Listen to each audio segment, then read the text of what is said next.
Now let's solve derivative, are second topics. Okay, हमारा second topic है आज का डेरिवेटिव। तो आज हम इसको अच्छे से समझेंगे। आपकी बुक में एक फॉर्मूला दिया हुआ है जो ये है dy by dx which is equals to limit h tends to 0 f of x plus h minus f of x upon h। So basically ये चीज़ क्या है, ये डेरिवेटिव का फॉर्मूला है। इससे आप डेरिवेटिव के किसी भी फॉर्मूले को डिराइव करके देख सकते हो और उसे सॉल्व कर सकते हो। So this is nothing but a derivative. So let's try to derive this formula और उसके बेस पर हम कुछ क्वेश्चंस आगे फिर फर्दर सॉल्व करेंगे।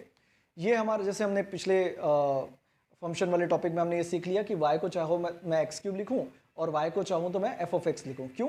y किसका फंक्शन है? x का, तो उसको भी क्या लिखा जा सकता है? f of x लिखा जा सकता है। बस इतनी बातें पता होनी चाहिए। Let's begin, let's try to understand derivative क्या चीज़ होती है। So let's begin.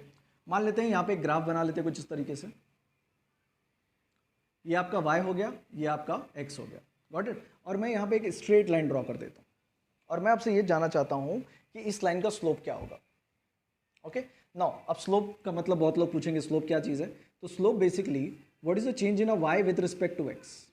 ओके, इसको इस तरह से भी लिखते हैं y2 minus y1 upon x2 minus x1। इसका क्या मतलब होता है? x के कितने यूनिट चेंज होने पर y कितना होगा, या अगर y इतना यूनिट चल रहा है तो फिर x क्या होगा। y और x के बीच में क्या कन्वर्जन है। ओके, जैसे फॉर एन एग्जाम्पल अगर स्लोप आ जाता है 1/2, इसका मतलब मैं सिंपली बोल सकता हूँ y के 1 यूनिट चलने पर x 2 यूनिट चलेगा। ये उनके बीच में बेसिक कन्वर्जन होगा। सिंपली ये समझो 1 रुपए के जैसे 2 चॉकलेट, तो ये कॉस्ट हो गया और ये क्वांटिटी हो गई। तो कॉस्ट और क्वांटिटी में कन्वर्जन वैसे कुछ। तो मान लेते हैं यहाँ पे 2 पॉइंट ले लेते हैं। स्लोप हर पॉइंट पे सेम होगा एक्चुअली, क्योंकि ये स्ट्रेट लाइन है तो यहाँ पे स्लोप हर एक पॉइंट पे सेम होगा। मैं कोई भी 2 पॉइंट उठा लेता हूँ, एक पॉइंट A, एक पॉइंट B, और यहाँ पे ले लेता हूँ, इस पॉइंट को ले लेता हूँ x1 y1 और इस पॉइंट को ले लेता हूँ x2 y2। यहाँ पे कोई नंबर ले लेते हैं, लेट्स से 2 and 4, और यहाँ पे ले लेते हैं 1 और लेट्स से 6। हाँ ठीक है, ओके। तो ये हमारा पॉइंट, ये वाला पॉइंट क्या हो गया, ये x1 y1 हो गया, और ये वाला पॉइंट क्या हो गया, x2 y2 हो गया। सही बात है, ओके। देखो ये 2 कहाँ से लिया होगा, ये यहाँ से लिया होगा 2 x1 पर, और ये वाला वैल्यू क्या है, ये जैसे 1 है, नहीं सॉरी हमें इसको ज़्यादा लेना पड़ेगा। सो लेट्स से हम इसको 3 ले लेते हैं। हाँ चलो 3 कहाँ लिया होगा, यहाँ लिया होगा, ठीक है ना। उसी तरीके से ये 2 और 3 हो गया, ये क्या हो गया मेरा, ये मेरा x1 है और ये मेरा x2 है। उसी तरीके से तुम्हारा y1 क्या हो गया, y1 हो गया 4, और ये वाला पॉइंट क्या हो जाएगा, y2 which is what you can से 6। तो ये आपका क्या हो गया, ये y1 हो गया और ये आपका y2 हो गया। सही है। नाउ अब समझने की कोशिश करते हैं कि इनका स्लोप क्या है। तो चलो वैल्यू डाल देते हैं। What is y2 minus y1, 6 minus 4, and what is x2 minus x1, x2 minus x1 is let's say 3 minus 2। Okay, तो 6 में से 4 गया तो आंसर कितना आ जाएगा, यहाँ पर आंसर कितना हो जाएगा 2, और 3 में से 2 गया आंसर कितना आ जाएगा 1। सो 2/1 का क्या मतलब हो गया कि जब x 1 यूनिट चलता है तो y 2 यूनिट चलेगा। अगर इसको ग्राफ पेपर पे हम बनाते प्रॉपरली तो हमें ये दिखता कि अगर मैं y के डायरेक्शन में 2 यूनिट चलूँ यूनिट वाइज, तो यहाँ पे x के डायरेक्शन में आने के लिए मुझे 1 यूनिट लगता। इस तरह से हम ग्राफ पेपर भी देख सकते हैं और बेसिकली भी हम ये समझ सकते हैं कि इनके बीच में कन्वर्जन क्या है। x कितने यूनिट चेंज होने पर y कितना यूनिट चेंज हो रहा है। तो x के 1 यूनिट चेंज होने पर y कितना यूनिट चेंज हो रहा है, 2 यूनिट। x के 2 यूनिट चेंज होने पर y कितना चेंज होगा, 4 यूनिट। क्या यहाँ तक बात क्लियर हो गई, समझ में आ गया? Okay, so now moving on, this is something you can say the हमारा स्लोप है। अब ये डेरिवेटिव से कैसे रिलेटेड है देखते हैं। इसको मैं सिंपली बोल सकता हूं कि यहाँ पे delta y by delta x मतलब रेट ऑफ चेंज, एक minute, rate of change in y with respect to x। y में क्या चेंज हो रहा है with respect to x, this is represented by delta y by delta x. Got it. Now अब derivative क्या चीज़ है फिर। So let's try to understand what is derivative. इस यहाँ पर ये क्यों हमने पढ़ा। सो मान लेते हैं एक ग्राफ हम लोग आपस में वापस बना लेते हैं ऐसे कुछ इस तरीके से। ग्राफ यहाँ बनाता हूँ ऐसे, मान लो ये आपका ग्राफ है, और अब ग्राफ कुछ ऐसा है, यानी ग्राफ सीधा सीधा नहीं होगा, यानी कि यहाँ पे जो स्लोप होगा वो हर पॉइंट पे सेम नहीं होगा। तो अब क्या करें, तो हमें क्या करना पड़ेगा, यहाँ पे हम डेरिवेटिव, यहीं पे आता है डेरिवेटिव पिक्चर में, जहाँ पे हमें 2 पॉइंट के बीच में एक पॉइंट A है और एक पॉइंट B है मान लो।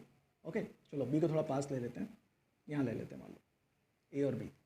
अब प्रॉब्लम क्या है कि A और B के बीच में स्लोप हर एक पॉइंट पे लगभग चेंज हो रहा होगा, और मुझे क्या चाहिए, A और B के बीच में एक कॉमन, एक एवरेज स्लोप चाहिए मुझे, कि एक एवरेज रेट ऑफ चेंज मुझे जानना है यहाँ पर। तो मैं उसे कैसे पता कर सकता हूँ। तो बेसिकली मैं क्या करूँगा, अब यहाँ पे देखना है, थोड़ा सा कॉम्प्लिकेटेड हो जाएगा डायग्राम, बट आपको समझाने के लिए कोशिश करते हैं, लेट्स बिगिन। हाँ, तो मैं क्या करूँगा ना, इन दोनों पॉइंट को बहुत पास में ले आऊँगा, इनको बहुत पास में ले आऊँगा, इनको इतने पास में ले आऊँगा ताकि इनके बीच का जो ये जो लाइन चेंज हो रहा है वो ऑलमोस्ट स्ट्रेट हो जाए। देखो कुछ इस तरीके से,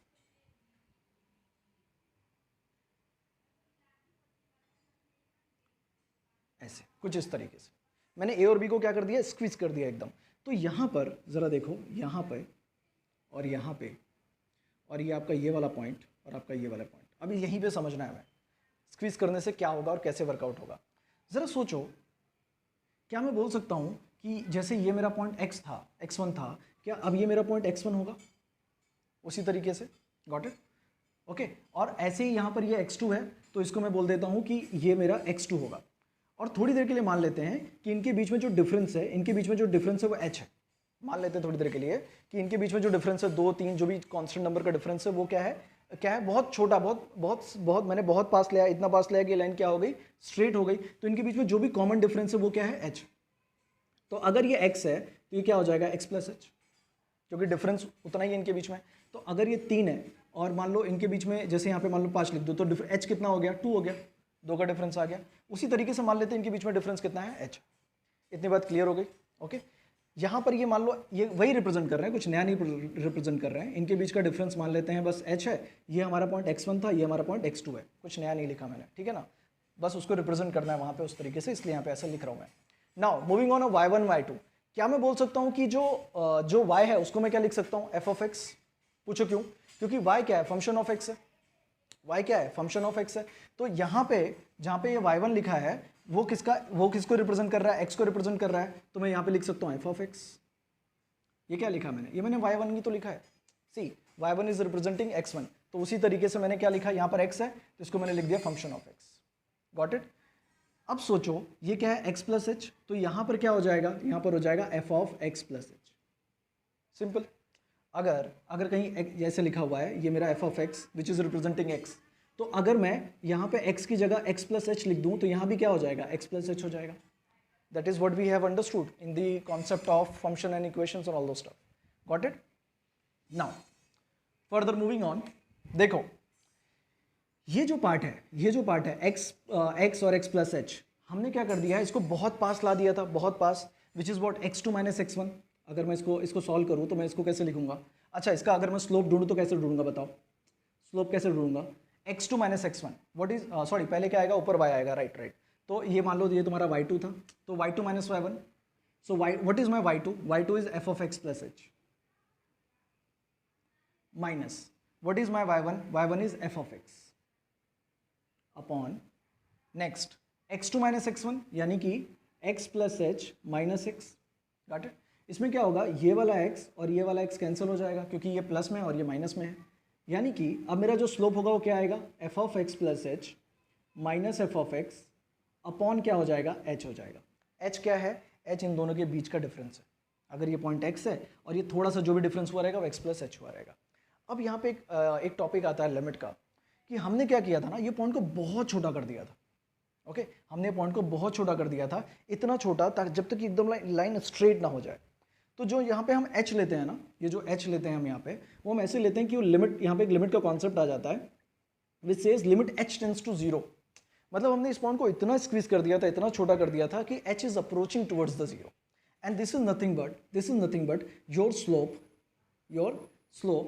अब जरा सोचो, ये पॉइंट को हमने जब छोटा कर दिया था तो इसको हम लोग क्या बोल देते हैं, d of x2 minus x1, जिसको हम रिप्रेजेंट करते हैं dx से। और यहाँ पे हमने क्या किया था, y2 माइनस y1, जिसको हम रिप्रेजेंट करेंगे dy से। यानी यहाँ पे जो इक्वेशन हो जाएगा वो कितना हो जाएगा, dy बाय dx।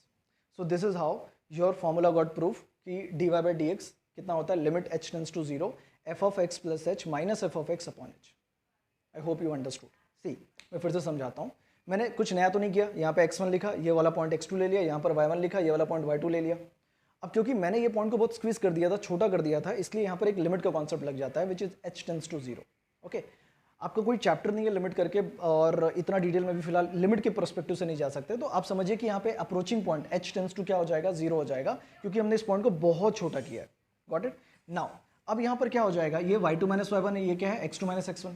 तो फॉर्मूला बोलो y2 minus y1। So what is y2, this F of x plus minus f of x upon x2 minus x1 x plus h minus x, फिर x और x कैंसिल हो गया, ये आपका dy by d x का formula आ गया। आई hope you understood. इसको आप कॉपी कर लीजिए।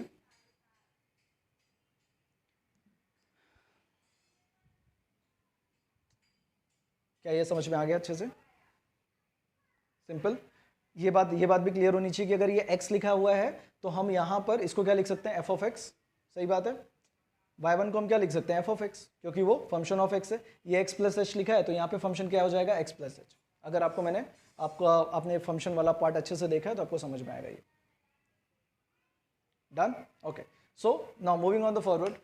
ये बात क्लियर हो गई कि d y by d x equals to what, limit h tends to zero f of x plus h minus f of x upon h. Clear? Okay, now will try to हम क्या करेंगे, हम इस पर एक फॉर्मूला को drive करेंगे अच्छे से। हम देखेंगे कि डेरिवेटिव कैसे और आगे कैसे वर्कआउट होगा। ये इतना क्लियर हो गया?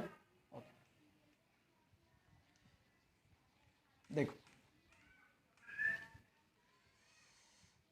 नाउ ये फॉर्मूला हमारे पास आ चुका है। सो अगर कोई पूछे d y by d x का मतलब क्या है तो बोल दोगे, अगर कोई नॉर्मली इन जनरली कोई पूछे कि what is derivative, you can simply say rate of change between y and x, या जिस भी दो इक्वेशंस जो भी, जैसे मान लो अगर मेरा ग्राफ हो जाता है पी और क्यू का, तो इसको मैं क्या लिखूंगा, d p upon d q, यानी rate of change of p with respect to q. अगर यहाँ पे लिख दो मान लो एक्स और वाई, तो आप क्या लिखोगे, यहाँ पे अगर एक्स और वाई के बीच में ग्राफ है तो आप क्या लिखोगे, d x by d y, rate of change of y with respect to x. Okay, कोई भी दो चीज़ें लिख दोगे वो उसके बीच में क्या हो रहा है, रेट ऑफ चेंज हो रहा है। यहाँ पे y और यहाँ पे x, ऐसे rate of change of y with respect to x। सही बात है ये? क्लियर? नाउ अब हम लोग क्या करेंगे, यहाँ पे एक कोई फॉर्मूला ले लेते हैं। जैसे एक आपका डेरिवेटिव में एक फॉर्मूला है, उसको ऐसे ले लेते हैं। अगर मान लो y का वैल्यू हो जाए x रेज टू क्यूब और आपको पूछे कि what is the derivative of this, तो मैं यहाँ पे क्या कर सकता हूँ, d y by d x, मैं डेरिवेट कर रहा हूँ d y by d x. किसको डेरिवेट कर रहा हूँ, मैं डेरिवेट कर रहा हूँ एक्स क्यूब को। तो इसका जो आंसर होता है वो होता है 3x स्क्वायर। क्या होता है, 3x स्क्वायर। अब हम क्या करते हैं, इसको प्रूफ करते हैं। Let's proof. Now let's take a question, ले लेते हैं d y by d x पे। y क्या है, x क्यूब है। सो लेट्स से मेरा जो फंक्शन है वो यहाँ पे क्या है, इसको मैं लिख सकता हूँ f ऑफ x। मेरा जो फंक्शन क्या है वो क्या है, एक्स क्यूब है। Got it? अब मुझे मेरा जो फॉर्मूला है वो फॉर्मूला कैसा है वो देख लेते हैं यहाँ पे। तो d y by d x अगर आपको ढूंढना है तो क्या लगेगा, limit h tends to zero f of x plus h minus f of x upon h. ये फॉर्मूला है, ठीक है ना? इसको अच्छे से लिख देता हूँ, ये एफ ऑफ एक्स है, ये एक्स प्लस एच है, ठीक है ना? चलो अब इसको प्रूफ करते हैं। ज़रा देखो, एफ ऑफ एक्स आपका क्या है, एक्स क्यूब है। चलो मुझे बताओ फिर F of x plus H क्या होगा। You can say x plus h the whole cube, ठीक है ना? Okay. Now what is the formula for a plus b the whole cube? पता है क्या होता है? लिख देता हूँ यहाँ पे। a plus b the whole cube का फॉर्मूला बोलो, क्या होगा, a cube plus b cube plus 3a square b plus 3ab square, है ना? समझ में आया? क्लियर हुआ? ये कुछ ऐसा फॉर्मूला होगा। So let's say a cube plus h cube plus 3x square h plus 3xh the whole square. Got it? ये आपका फॉर्मूला, मैंने इसको एक्सपांड किया तो मुझे ये वैल्यू आ गई। ये किसकी वैल्यू आ गई, ये मुझे आ गई f of x plus h की वैल्यू, ठीक है ना? अब हम क्या करेंगे, अब सब कुछ उठाकर इस फॉर्मूले में रख देते हैं। चलो, so d y by d x limit h tends to zero, f of x plus h की वैल्यू क्या है, ये पूरी चीज़ लिख देते हैं, x cube plus h cube plus 3x square h plus 3xh, नहीं आ रहा है यहाँ पे। ओके, क्या करें, चलो मैं यहाँ पे सॉल्व करने की कोशिश करता हूँ इसको। So what we can say, d y by d x is equals to limit h tends to zero, I can write x cube plus h cube plus 3x square h plus 3xh the whole square. Got it? ये किसकी वैल्यू हो गई, f of x plus h, इसकी, ये a plus b the whole cube की। Now minus, so what is minus, f of x, what is F of x, F of x is x cube. Now upon what, upon H. ध्यान दो, अब मैं simply बोल सकता हूँ कि अगर मैं ये ब्रैकेट हटा दूँ यहाँ पे ऐसे कुछ इस तरीके से, और ये लिमिट ये पूरी पार्ट को लगा हुआ है, लिमिट h टेंस टू 0 यानी लिमिट की जो अप्रोचिंग वैल्यू है वो 0 है, ठीक है ना।